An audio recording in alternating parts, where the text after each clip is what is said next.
Me da igual si no hablas en todas las reuniones. Me da igual si no eres extrovertido. Me da igual si te vas a tu hora.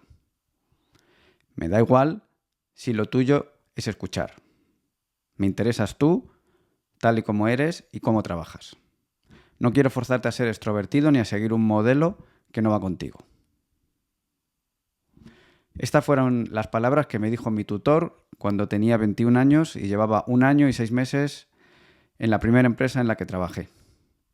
Era el empleado más joven de la empresa y todos me sacaban mínimo 6 o 8 años.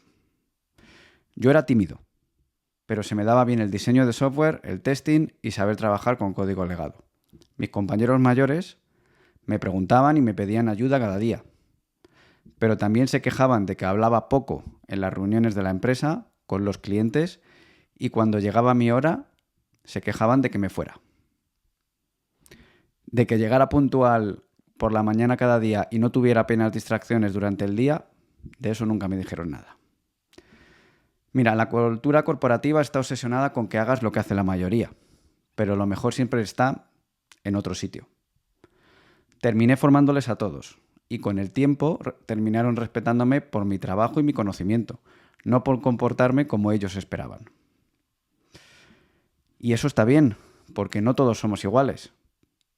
Todo lo contrario, y de eso se trata, sacarle el máximo partido a lo que eres, no de jugar a ser otra persona, porque el talento no siempre hace ruido.